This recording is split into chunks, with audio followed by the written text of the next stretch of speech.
She was the first one born in Hebron, yes. I came here, was pregnant with her. Ruth Hizmi is a mother of 7, a Jewish settler and a true believer. So much so that although she could live anywhere in Israel, she's chosen to live on a front line between Arabs and Jews. 8 years ago, Ruth and her family moved to the West Bank, to the only Jewish community living in the heart of an Arab city. The minute we arrived here, I felt very happy. But before we lived here, from far away, it seemed very difficult. To an outsider, that might be an understatement. But for Ruth, just being in the kitchen in Hebron is an act of faith. Yeah. Ruth and her family live in a Jewish fortress, guarded 24 hours a day by the Israeli army. In 1929, the building she lives in was the scene of a massacre. 67 Jews were killed by Arabs. The Jews left Hebron, but in 1968, after Israel won the Six-Day War, they came back. It's less than a kilometre from home to Ruth's work as a teacher. She says she's spat on and shouted at, but this is about the only road where she feels safe to walk at all. Hebron has about 400 Jewish settlers, half of them children. Their government has already handed most West Bank towns to the Palestinians, but the settlers remain one of the most stubborn obstacles to the peace process. To the settlers, staying in Hebron means fighting to save Greater Israel. To more than 100,000 Palestinians who live around them, getting them out means shaking off Israeli occupation. Hebron is all our country in miniature. What happens here in Hebron, in small, is happening in our country in big. Why do we want this city? Because it's part of Eretz Israel and it's a holy place for us. Why do they want this city? They say the city belongs to them and it's holy for them. But what's happening in Hebron? They want it all.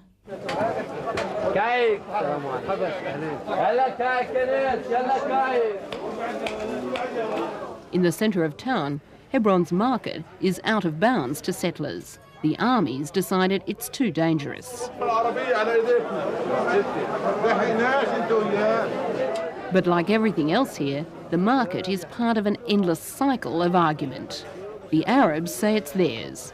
The settlers say it's built on the old Jewish quarter.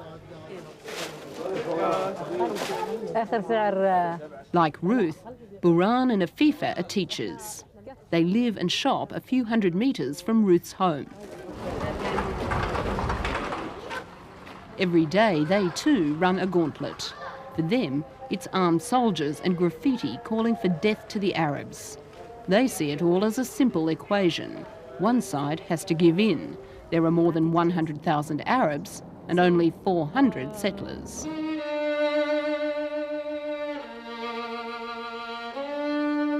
At the heart of the struggle, and the heart of Hebron, the tomb of the patriarchs, or the Mosque of Ibrahim. Jews say it's in Israel, Muslims say it's in Palestine, but to both it's the second holiest site after Jerusalem.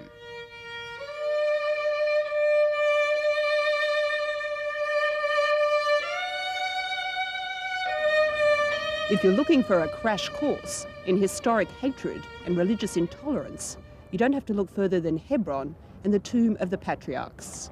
To Jews, this is the burial place of Abraham, the father of the Jewish religion. But Abraham is also a Muslim prophet.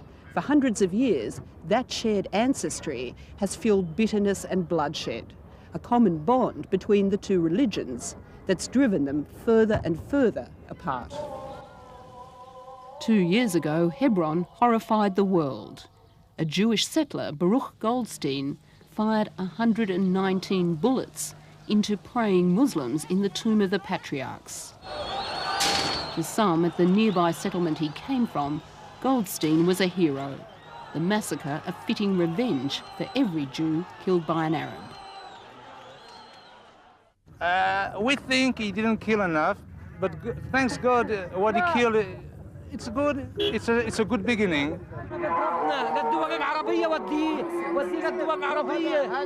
It's almost 2 years to the day since the massacre, and Israel does ensure both sides can pray here. But the tomb's divided, Jews on one side, Muslims on the other. And since the massacre, there's so much security that many prefer to stay outside.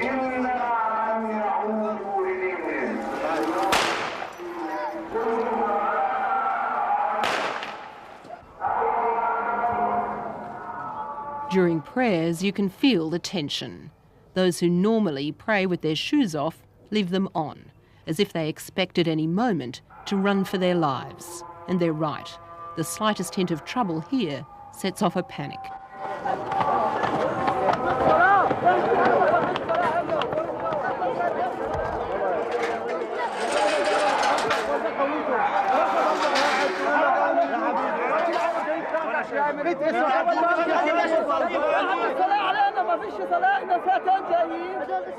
Afifeh lives on what's become a ceasefire line between Jews and Palestinians.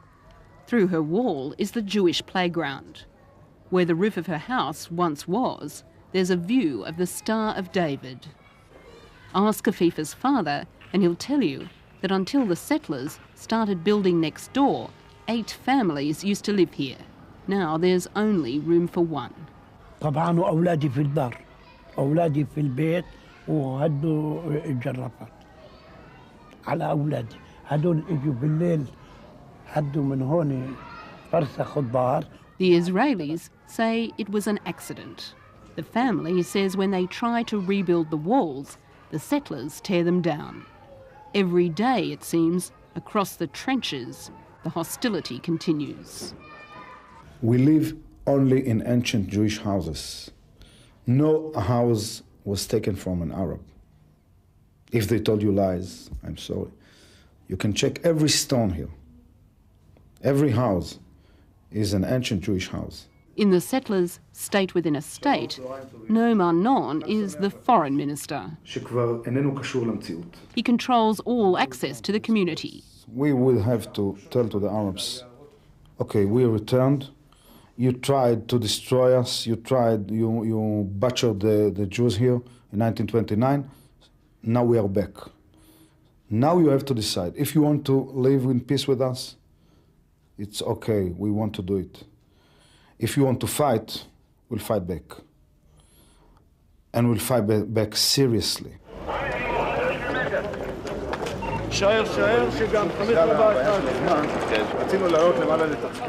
Noam Arnon used to be a tour guide. Now he's a salesman for Greater Israel. To him, living in peace means Palestinians living under continued Israeli occupation. Certainly not Jews living in a Palestinian state.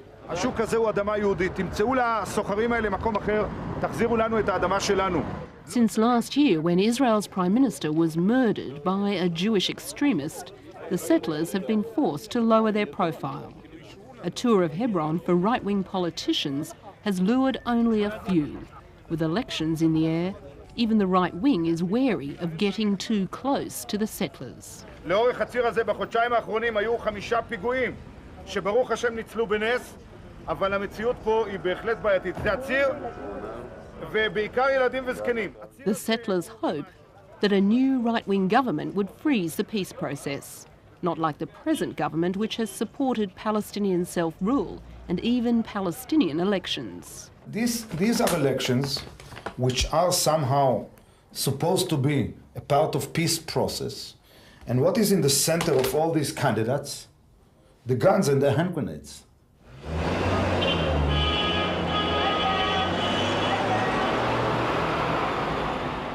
This is a city where memories are long and often selective. Even if both sides called a truce tomorrow, their history of hatred would never be far from the surface. But now this isn't just a battle between Muslims and Jews. It's also a struggle between moderates and extremists. those who've accepted a political compromise, and those who believe in an absolute religious truth.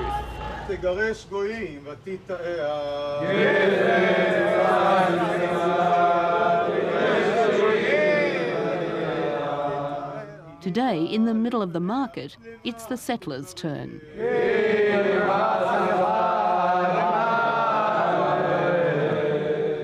They've come to pray for a Jewish student stabbed to death right here 16 years ago.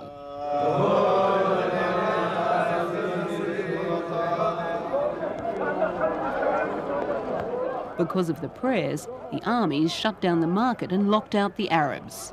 It's just another chapter in what's become a three-cornered struggle. To most Palestinians, the army is part of a hateful occupation.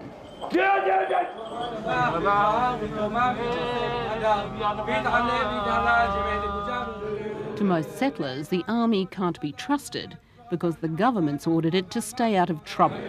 So the soldiers are caught in the middle.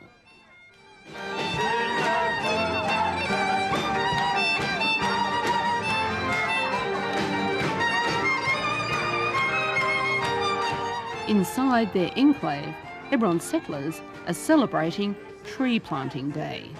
But since everything here is political, they've had to put away their shovels. They wanted to plant trees around the tomb of the patriarchs, but the army wouldn't let them. So they're singing songs, or as Ruth calls them, prayers. Prayers for a greater Israel, without their government's peace deal, and without Yasser Arafat.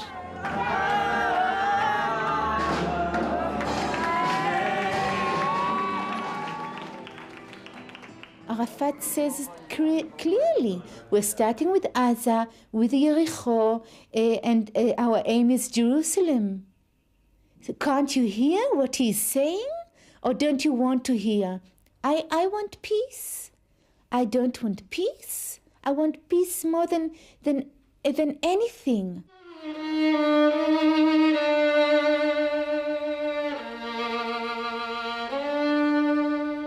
The settlers say they, like the Palestinians, have plenty of patience. They may be right. The settlers know that their battle goes to the heart of biblical Israel and their country's future.